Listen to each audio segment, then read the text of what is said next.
안녕하십니까, 센스쟁이 은사이입니다. 네, 세계사 시간이 있죠. 오늘은 유럽사에 대해서 살펴볼 건데요. 그 전에 굉장히 화려하죠? 네, 오늘은 스승의 날입니다. 굉장히 부끄러워하는데요. 그래도 우리 반 학생들이, 예쁜 학생들이 해준 다른 선물도 있는데, 우선은 화분, 그다음에 이수연 학생이 준 커피, 맛있네요. 그다음에 이유연 학생이 준 짜라란, 강수학 쌤에게 어울릴 것 같은 부채, 그다음에 카네이션도 달았고요. 우리 황윤주가 붙여준 홍익대학교 제 모교죠. 마크도 제가 달고 굉장히 화려하게 기분이 우울한 상태에서 지금 찍고 있습니다. 오늘 기분이 별로 안 좋아요, 어제부터. 하지만 제가 힘을 내서 한번 찍어보도록 하겠습니다. 오늘은 유럽사입니다. 굉장히 중요한 부분이고요. 그래서 재밌어요. 그래서 여러분들 잘 따라오시면 될 것 같습니다. 이쪽부터 한번 조금씩 살펴보도록 하지요. 아마 여러분들이 먼저 기억해야 할 단어는 바로 로마입니다. 로마는 테오도시우스 황제 이후에 동로마와 서로마로 분열이 되었었죠. 동로마는 비잔티움 제국이라고 하는 것으로 형성이 되었었고요. 그 다음에 서로마는 이제 오늘 우리가 서로마를 중심으로 한번 살펴볼 겁니다. 로마 후기 시대가 되면서 이제 위에 쪽에서 이제 게르만족이라고 하는 세력들이 계속적으로 내려오게 됩니다. 그러면서 남하를 하죠. 게르만족은 교과서에도 나오는데 농경과 목축, 수렵 생활을 하는 그 발트해 연안에 살고 있었던 그러한 민족입니다. 이들이 점점 로마에 내려오면서 처음에는 로마와 융합되어서 살았었죠. 그런데 이제 그 저쪽 유럽 오른쪽 북부 지역에서 훈족이라고 하는 세력이 밀려 내려오게 돼요. 그러다 보니까 얘네들이 굉장히 많은 인원이 내려오다 보니까 그쪽에 살고 있었던 게르만족이 이동을 해오게 되면서 많은 인구가 로마로 막 휩쓸려 내려옵니다. 그 과정 가운데서 로마의 힘은 약하게 되고 이러한 게르만족의 침입에, 이러한 이동에 의해서 결국엔 로마는 멸망하게 되는 그러한 서로마저 그러한 결과가 나타나게 됩니다. 물론 로마의 멸망의 이유를 여러 가지로 들어요. 이제 그 중에 하나의 이유가 이러한 게르만족의 이동이었죠. 이 게르만족들은 내려와서 각 지역, 유럽의 여러 지역에 여러 나라를 만들게 됩니다. 대표적으로 서고트 왕국, 그다음에 반달 왕국, 그다음에 프랑크 왕국 등, 이건 이제 에스파냐 지역, 이건 아프리카 지역, 그다음에 이거는 이제 지금은 이제 프랑스 이쪽 지역에 왕국을 형성을 하게 되는데요. 대부분의 이제 게르만족이 이런 국가들은 금세 멸망을 하게 되고요. 가장 오래 남았던 것은 프랑크 왕국입니다. 우리가 프랑크 왕국에 대해서 한번 살펴보도록 하죠. 그때만 안 보이나요?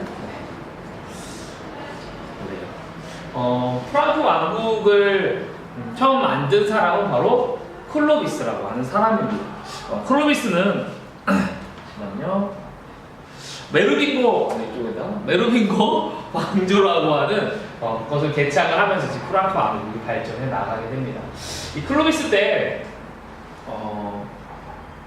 이제 사실은 유럽하면 우리가 크리스교를 많이 생각하잖아요.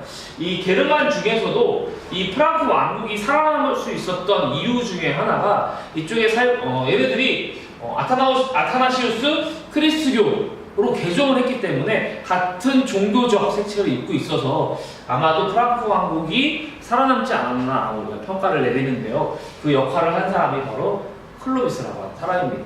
프랑크 왕국의 왕조를 개창하고 크리스교로 개종을 하게 되죠. 그 이후에 카를로스 마르틴이라고 하는 사람이 나타나게 됩니다. 이제 사실은 왕이라기보다는 실권을 잡은 사람이 이제 궁제라고 부르는데요. 이 사람을 중심으로 프랑크 왕국이 이제 운영이 되게 되죠. 이 카를로스 마르틴 때 이제 주요한 사건이 뭐냐면, 여러분들 아마 기억할지 모르겠는데 이슬람 배울 때 마우리 왕조가 막 세력을 확대하면서 이베리아 지역을 차지하게 되고 이제 유럽과 싸움이 한번 일어납니다. 그 싸움이 바로 투르 프아티의 전투죠. 이 싸움에서 카를로스 마르틴을 중심으로 이슬람 세력을 막아내게 되면서 더 이상 이슬람 세력이 유럽으로 진출하지 못하게, 그래서 에스파냐 지역까지만 이슬람이 진출하게 되죠. 그 역할을 했던 게 바로 카를로스 마르텔이라고 하는 사람의 역할이었죠. 그 이후에 피핀이라고 하는 사람이 새로운 왕조인 프랑스 왕국의 새로운 왕조인 카롤링거 왕조를 개최하게 됐죠. 그리고 이 피핀이 롬바르드족이라고 하는 이탈리아 지역을 차지했던 이 롬바르드족을 격퇴하고 몰아냅니다. 그리고 이 땅을 누구에게 주냐면 교황에게 선물해, 이탈리아 땅을. 그래서 이제 지금의 교황만의 땅이 있거든요. 그 교황령의 시초가 되게 되는 겁니다. 이탈리아 중부에 있어요. 이 내용 잘 기억해 주세요. 이렇게 앞으로 교황과 이런 왕권의 이제 이야기들이 많이 나올 텐데요. 어쨌든 교황이 이탈리아 지역을 차지를 하게 되는데 그게 피핀이 이 땅을 주었기 때문이죠. 그런 과정 가운데서 이 프랑스 왕국이 전성기를 구가하니 그때가 바로 카를로스 대제입니다. 이름도 일부러 대자가 붙어있죠. 이 시기에는 카를로스 대제가 전성기를 맞이하게 되고요. 예전에 소로마 지역의 대부분의 영토를 차지를 하게 되죠. 그리고 크리스트교를 전파하는데 여러 가지 노력들을 하게 되고요. 아까 소로마 말고 이쪽에 동로마 비잔티움 제국이 있었다라고 했잖아요. 비잔티움 제국이 교황을 계속적으로 간섭을 했었어요. 그래서 그러한 동로마로부터 이 교황이 벗어나기 위해 이 동로마를 견제할 세력을 찾게 되고 그 사람으로 바로 카를로스 대제를 선택을 하게 되면서 이 사람에게 서로마 제국의 황제로 임명을 해주게 됩니다. 예전에 이 중세 여러분들이 크리스교가 굉장히 중요해지기 때문에 교황이라고 하는 사람의 역할이 되게 중요하거든요. 그래서 하나님이 너를 선택했다라고 하면서 카를로스 대제에게 서로마 지역에 대한 황제의 권한을 주게 되죠. 그러면서 이 동로마와 서로 견제하면서 교황의 세력이 높아지기 위한 노력의 일환이었죠. 또한 이 카를로스 대제 시기에는요 문화도 발전을 하게 되는데 이때 당시의 문화를 우리는 카를로스 르네상스라고 이제 통칭해서 부릅니다. 궁정학교라고 하는 것을 세우고요. 고대 이제 르네상스 하면 대체적으로 그리스의 그러한 인문적인 것들을 부활시키는 사람을 우리가 르네상스라고 표현을 많이 하거든요. 근데 이것도 이제 그리스의 여러 가지 학문들을 연구하기 때문에 우리가 카를로스 르네상스라고 부르고 이제 로마 문화 그리고 이 지역에 있었던 요 사람들이 게르만 문화 그리고 크리스트교의 문화가 잘 융합된 그래서 중세 서유럽 문화의 좀 기본이 되는 그러한 문화가 자리 잡게 됩니다. 이 빨간색으로 조금 체크를 한번 해주면요. 이런 표현 중요합니다. 카를로스 르네상스, 소로마 제국 황제로 대관, 여기 인물들의 업적들 여러분들 잘 알아주셔야 되겠습니다. 이러한 프랑크 왕국도 결국에는 시간이 지나면서 분열을 하게 되죠. 근데 역사를 하다 보면서 이런 생각들을 좀 하게 돼요. 이 세상에서 이게 영원한 것은 없다.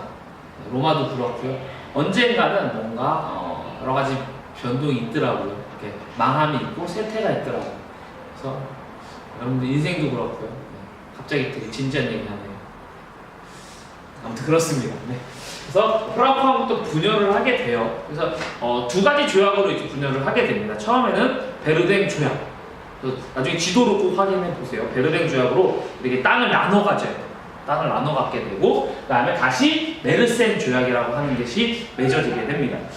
요게 이제 맺어지게 되면서 어떤 현상이 나타나게 되냐면 지금의 이제 뭐 프랑스라든지 그다음에 독일, 그다음에 뭐 이탈리아 이렇게 좀 나눠졌다고 보시면 돼요.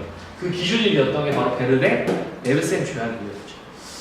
또한 이 시기에 게르만족 말고 다른 민족들도 막 내려오는데요. 대표적인 민족이 노르만족이죠.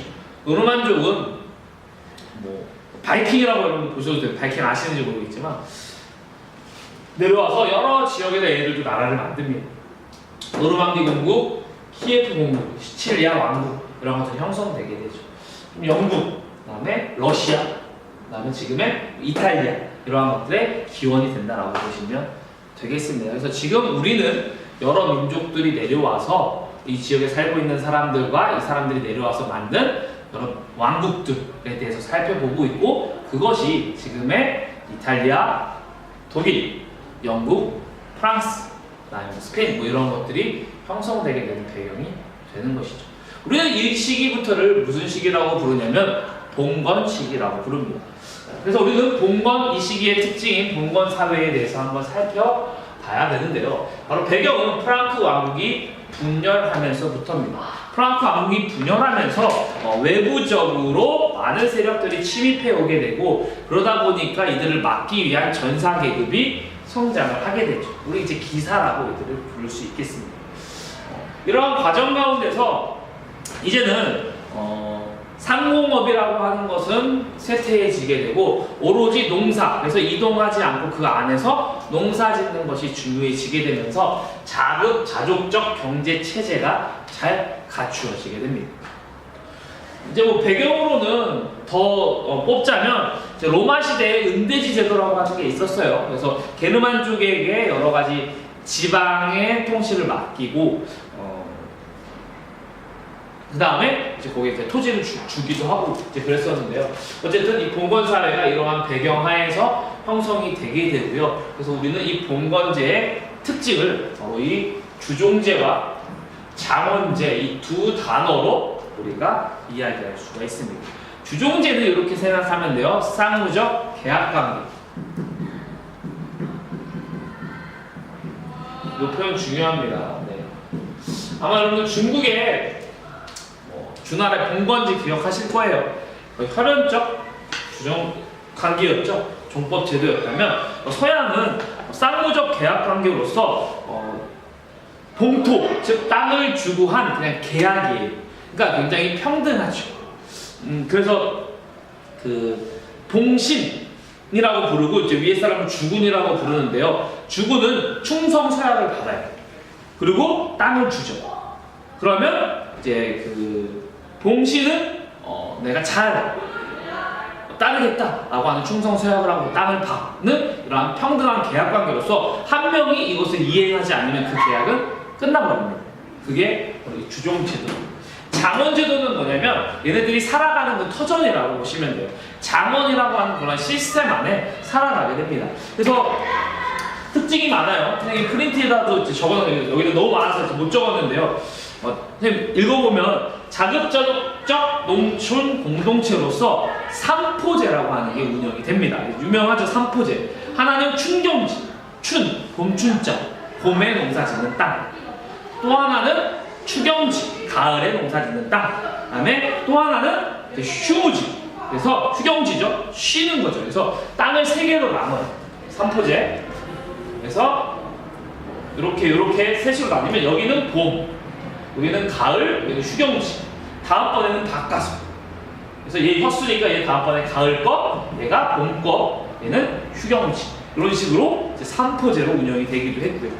그 다음에 이때는 이제 농노라고 하는 존재가 있었어요. 그래서 부자유한 사람들이죠. 여기에 딱 있어서 영주의 땅을 경작하기도 하고요. 네, 뒤에 그 교과서는 여러분 126쪽인데 선생님 빠르게 읽어볼게요. 이제 종 칠 것 같네요, 시간이. 종소리에 웃기 없기. 네. 농노는 농민과는 좀 다른데요. 장원에 거주하는 사람들이에요. 노예랑은 다르게 이 사람들은 혼인권, 그다음에 농지를 보유할 수 있는 권한이 있었고요. 장원의 시스템에 의해서 보호받습니다. 하지만 이들은 거주 이전의 자유는 없어요. 어디로 이사를 마음대로 영주의 허락 없이 갈 수 없고 평생을 장원에서 살아야 되죠. 또한 이들에게는 의무가 있으니 부역, 노동을 영주에게 제공해야 되고 공납을 바쳐야 되고요.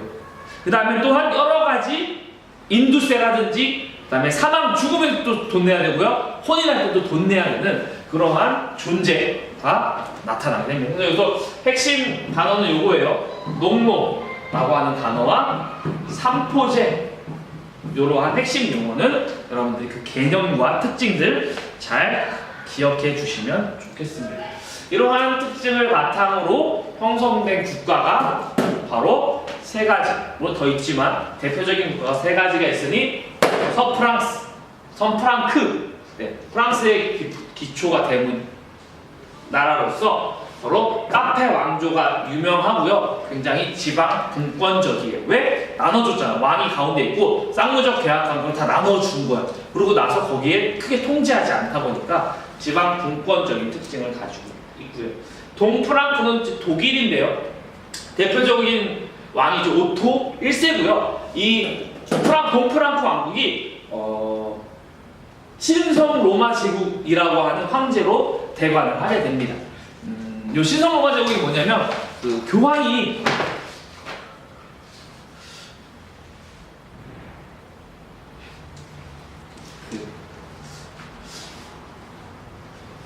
황제로 임명을 한 건데, 그러니까 이제 그 신을 섬기는 교황이 임명을 했으니까 그 권한이 막강하잖아요. 근데 이제 이탈리아가 아까 교황령이라고 그랬잖아요. 이탈리아 교황령. 거기가 다른 민족들에게 공격을 받을 때 바로 이 동프랑크가 많이 도와줍니다. 오토 1세. 그러면서 이제 오토 1세에게 거기에 대한 대가로 서로만 황제에 이거 대관을 해주는 거죠. 여기 잠깐 비교해 보면 필리핀 같은 경우에는 롬마도를 조금 격퇴하고 종이 울리죠? 네, 빨리 마무리할게요. 이탈리아 정부를 교황에게 주었죠. 그러고 나서 카를로스 대전 때 서로마 제국의 황제로 임명이 됐다면 이쪽에 오시면 동프랑크는 교황이 위기에 처했을 때, 이탈리아가 위기에 처했을 때 그들을 몰아내주면서 신성 로마 황제로 즉위를 하게 됩니다. 이름이 좀 다르죠. 서로마 제국, 신성 로마 황제입니다. 헷갈리지 마세요. 이 동프랑크 왕국도 황제권이 미약했어요. 왜냐하면 이 동프랑크 왕국은 황제를 어떻게 선출하냐면 바로 제후들이 선거를 통해서 선출하다 보니까 굉장히 좀 얘는 역시 황제권이 미약했죠. 그에 반해 이제 노르만 왕조, 영국은요 강력한 왕권에 의한 봉건제였어요. 그래서 왕권이 굉장히 강했죠. 그리고 둥주 대이북이라고 하는 토지를 조사한 그러한 책도 나타나는 게 바로 이 노르만 왕조의 특징이 되겠습니다. 간략하게 한번 보면요, 로마 이후에 게르만족들이 내려오면서 다양한 나라들이 형성되게 되고 대표적인 나라가 프랑크 왕국이었다. 이 프랑크 왕국이 무너진 이후에 여러 나라들이 형성이 되게 되고 이 시대부터를 우리는 봉건사회라고 부른다. 봉건사회는 주종제와 잠원제를 특징으로 한다. 주종제는 왕이 있으면 쌍무적 계약 관계로서 땅을 주고 충성을 약속받는다. 이 사람은 또 자기가 다른 사람을 고용해서 땅을 주고 자기도 충성을 또 받고 또 이 사람도 가서 또 그런 이러한 시스템 봉건제를 갖추게 되는 주종제. 그리고 살아가는 그러한 터전은 장원제라고 함으로써 서로 농노가 살고 이동이 부자유하였다. 그리고 삼포제라고 하는 토지 제도도 있었다. 그리고 이러한 것을 기반으로 만들어진 프랑크 왕국 이후의 나라가 바로 서프랑크, 동프랑크, 노르만 왕조 등이 있었다. 그리고 이탈리아 같은 경우는 교황령으로서 교황이 차지하고 있었다. 이러한 내용들 살펴보았습니다. 다음 시간에는 우리가 이러한 왕과, 오늘도 잠깐 다뤘는데요, 그 다음에 교황과의 관계에 대해서 한번 정치적인 관점으로 한번 살펴보도록 하겠습니다. 오늘 스승의 날인데요, 혹시 이후에 보겠지만 오늘 아니더라도 여러분들 선생님들 여러분들에게 영향을 주었던 또한 고마운 선생님들 혹시 기억나시면, 꼭 선생님 아니더라도 여러분들이 많은 영향을 주었던 선배나 이런 사람들에게 감사를 표시해보는 건 어떨지. 마지막에 괜히 좋은 얘기 한번 하고 끝내네요. 수고하셨습니다.